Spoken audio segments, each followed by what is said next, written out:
All right, folks, I don't know where to begin, but we might be going through the singular greatest example of political corruption in modern American history, which is saying something because it involves Donald Trump and we know his history. But in a nutshell, it sure seems that the Trump administration is attempting a quid pro quo to benefit corrupt Democratic mayor of New York City, Eric Adams, in exchange for his cooperation with Trump's immigration policies. And this has resulted in the resignations, the public, sensational resignations of multiple high-ranking conservative prosecutors. So much to unpack. And even the governor of New York is on the record saying she is considering firing Mayor Adams as a consequence of this. This is all over the place. But we need a legal mind to help unpack it because I'm just a guy with a political science degree. So I brought in my friend and yours, Pisco of Pisco's Hour, my co-host on Live and Learn, to unpack this. Bro, where to begin? Let's just start with this. In a nutshell, what is going on? Can you recount the case, briefly, the case against Mayor Adams and what the Trump administration attempted to do and how they got busted?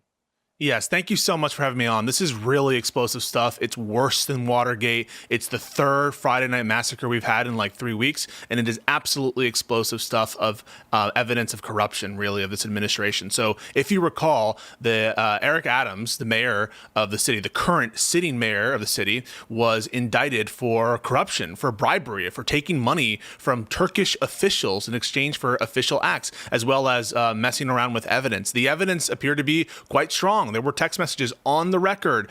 No one seems to contest that he is guilty in terms of like the actual members of the Department of Justice. And we just received word that earlier this week that the charges were being dropped, but we didn't yet have were the statements on the record from the line prosecutors and the prosecutor overseeing the matter, who essentially said and reaffirmed that there is no substantial basis to drop the charges based on his actual guilt or innocence. There's zero evidence of any procedural improprieties in what's going on in terms of the investigation being run corruptly or anything like that, that those facts are not even contested by the Trump administration. And the explicit reasons for dropping this case is for a political quid pro quo. In other words, to get Mayor Adams's cooperation with the administration in exchange for dropping the case. And none of this is contested whatsoever. It's blatant in your face, and it is disgusting. So we're gonna look at some of the again, the stunning, high-profile, earth-shaking resignation letters that have dropped. I mean, there was one an hour before you and I sat down to record this, which is also making waves. But I also people like clips, people like visuals. I want you to see, as further evidence of this, Mayor Adams sitting with Donald Trump's border czar Tom Homan on Fox and Friends today. And they acknowledge that there is an agreement between Adams and Homan with respect to immigration policy that is very relevant to what we're talking about. Here's the clip. If he doesn't come through, you're up early anyway. If he doesn't come through, I'll be back in New York City, and we won't be sitting on the couch. I'll be in his office, up his butt, saying, "Where the hell is the agreement we came to?" So, I want ICE to deliver, and I want ICE to deliver. We're going to deliver for the safety.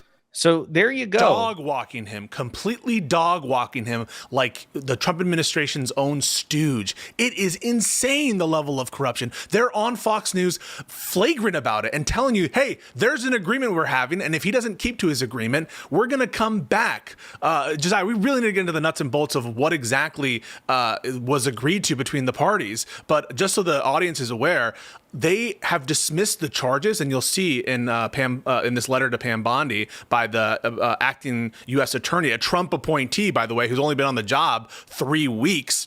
She says that they're trying to dismiss this case without prejudice, to have the sword of Damocles hanging over Mayor Adams's head the entire time. That's one of the reasons why the Trump administration is not willing to go on the record and say the evidence is weak, is because they want no prejudicial statements to a potential charge in the future if they bring it back when Mayor Adams is, not listening to them. Right, so exactly. It's pure corruption. It's leverage to employ against the Democratic mayor. Exactly. So that I see that here in the letter, which is also annotated by the New York Times.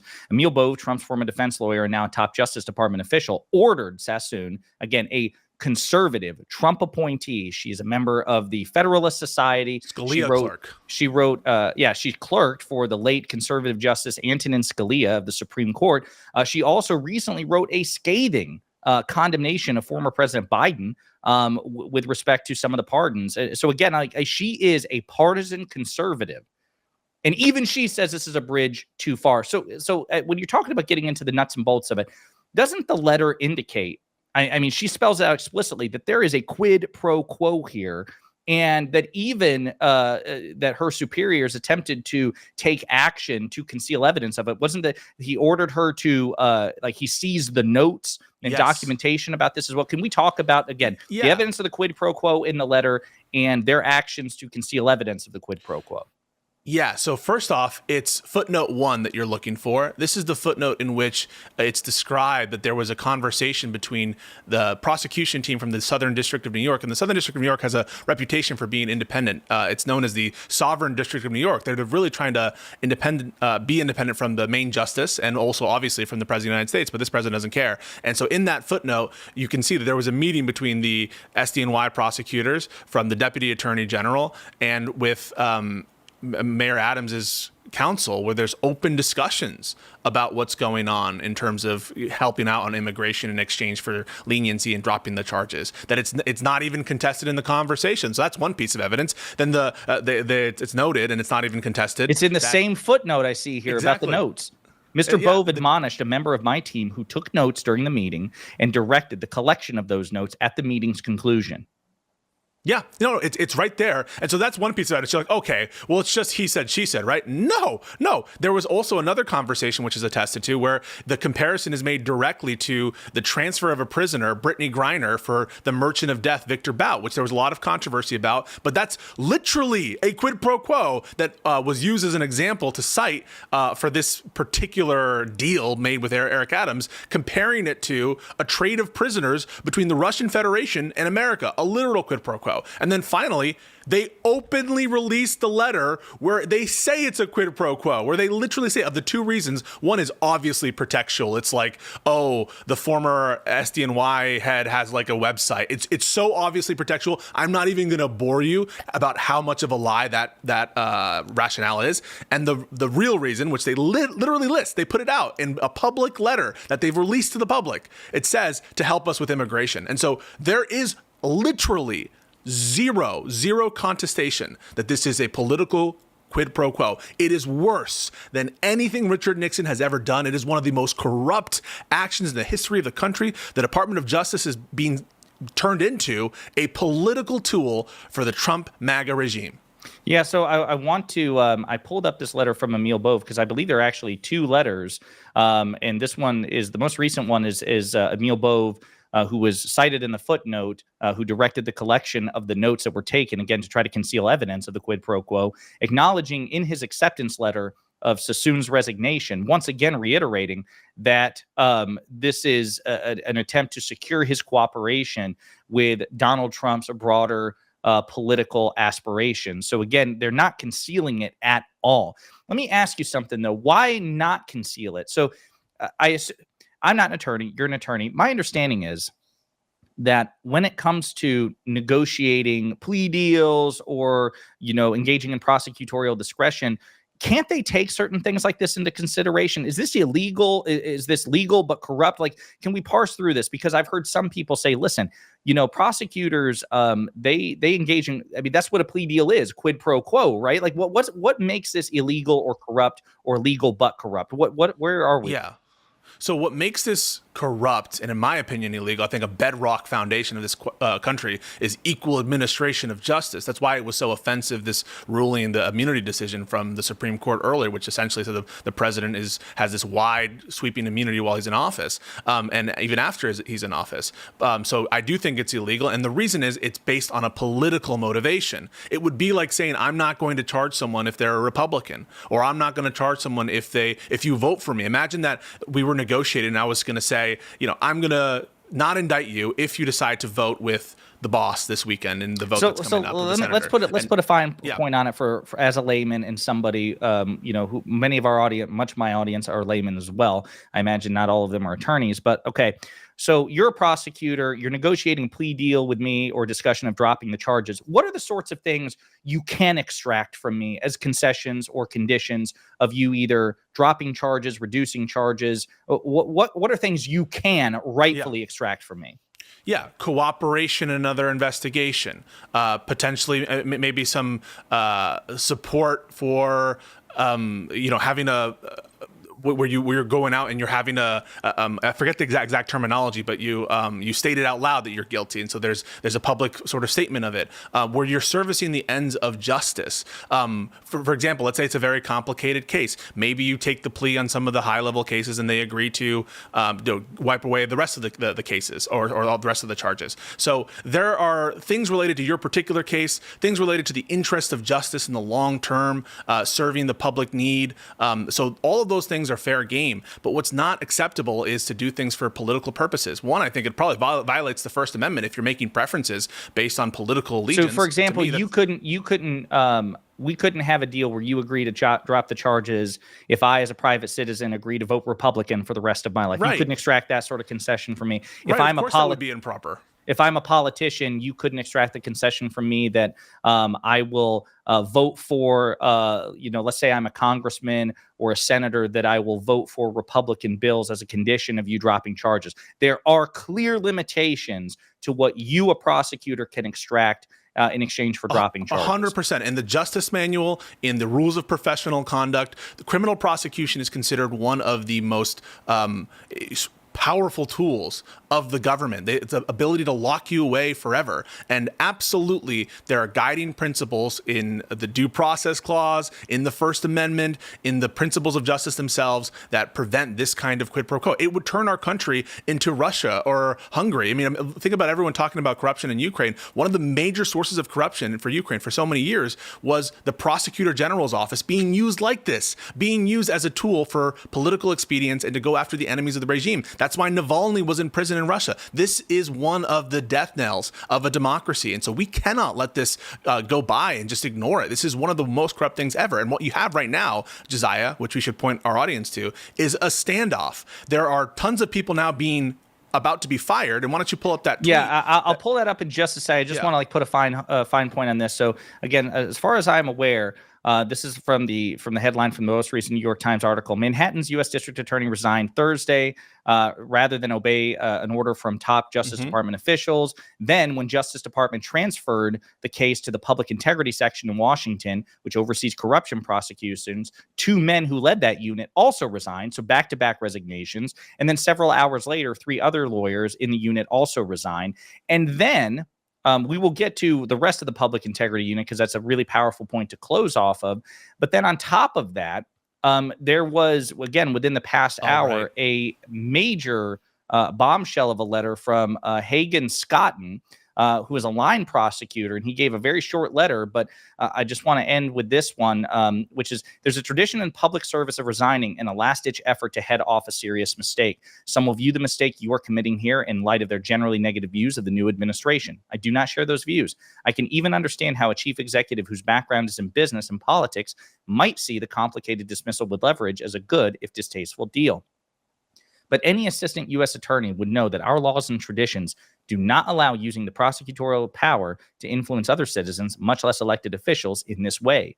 If no other lawyer within earshot of the president is willing to give him that advice, then I expect you will eventually find someone who is enough of a fool or enough of a coward to file your motion. But it was never going to be me. Please consider this my resignation. It's been an honor to serve as a prosecutor in the Southern District of New York. Holy shit, Pisco. Holy shit. I mean, like, talk about, again, this is a guy who, and of course, this doesn't matter, Pisco, because conservatives that we engage with, conservatives that we see online, they're just going to say rhino, rhino, rhino, deep state plant, deep state plant. But here you have a guy in his scathing resignation letter, even in my opinion, ridiculously giving Donald Trump the benefit of the doubt by saying, he has a background in business. Maybe, like, he's not going out of his way to torch the president. Right. That he's bending over backwards to not make this a partisan issue, but recognizes that there is blatant corruption within this order. The last thing. Yeah. Do you have anything to say on that before we turn to the I totally final agree. tweet? Those words are incredibly scary because it shows you how deep of a hole our country is in terms of the Justice Department. And it really is, it should be addressed to the President of the United States, because this is all his work. He should be removed for this. He should be removed for 1,000 other things, but this especially. Now we're in deep shit. Yeah. So again, just to round it out, you mentioned this just a few seconds ago. According to Barb McQuaid, a former U.S. attorney who is an MSNBC analyst, she broke the news that DOJ leadership has put all public integrity section lawyers into a room with 1 hour to decide who will dismiss at the Adams indictment, or else all will be fired. Okay. So after these back-to-back resignations, it sounds like they just said, okay, we'll put all of you in a room together, find somebody who is enough of a simp or enough of a coward to sign this order, or you're all shit can. Let me ask you this. If they follow through with this, could there be grounds for suit from these attorneys if they're discharged in this way? Would you be surprised if they attempt to sue, if they're all discharged as a consequence of this, or no? I wouldn't find it surprising if they sued. I happen to think that we're in a dangerous situation with respect to the court's willingness to hear that the president's authority to remove people unilaterally for any reason is absolute. And so I'm not very confident that this Supreme Court is going to uphold these kinds of lawsuits, but I think that they will sue, just like FBI agents recently have sued for similar types of dismissals. So this could be unfortunately a true win-win situation for the Trump administration, in that they purge these people and then potentially provoke a question about the president effectively making every federal employee an at-will employee, and get that question before a sympathetic Supreme Court. So we are truly in perilous times. Last thing, the very last thing, is this, which is Governor Kathy Hochul, according to the Charter of New York City, has the power under certain circumstances to fire Mayor Adams. And again, we'll probably do a separate video about this. We really don't have time to go through the whole thing, but she was asked about this. Governor Hochul was during MSNBC interview with Rachel Maddow, and she says she's considering it. This was put in front of her. She doesn't want to rush the process, but she is considering the implications of these recent developments and looking at her options. Do you think that Governor Hochul should fire Mayor Adams? Yes, absolutely. Governor Hochul should remove Mayor Adams. And if Governor Hochul does not do so, I will not be supporting her in the primary for governor in the next Democratic primary. It's important and vital for the interest of this state and this city that Mayor Adams be removed as soon as possible. Yeah. So again, so much to unpack. We could have probably done a video on every single piece of this, like each and every letter, the clip we saw from Fox and Friends with Mayor Adams, this interview with Governor Hochul. And I'm sure we'll be covering this extensively. But how do you predict this will go? Do you expect that the Trump administration will back down, or do you think that they will find somebody who will eventually carry out this order? They'll find someone to be a coward. They'll find someone to lie. And so I don't expect them to back down. This administration wants to centralize power, and they are corrupt. And so they'll find someone to do their dirty dealings. And the question is, what are you going to do about it? And the question is, what are Democrats going to do? That actually tees up the very final question, which is this. Let's flash forward to 2026. We get a Democratic majority in the House of Representatives. Very unlikely that we get a Democratic majority in the Senate, but I suppose it's possible. Would you impeach Donald Trump over this? Yes, absolutely. Perfect. All right, Pisco, I appreciate it. Where can people find you? Pisco's Hour on YouTube. All right, and also every Wednesday with Live and Learn with Econoboy, Hutch, and myself. But I appreciate this. I know you'll be on this like a hawk, and people can go to Pisco's Hour for more substantive, in-depth legal analysis of this situation, because he streamed about it last night, and I'm sure he's going to be talking about it again tonight as well. But thank you so much. You better believe it. Thanks, man.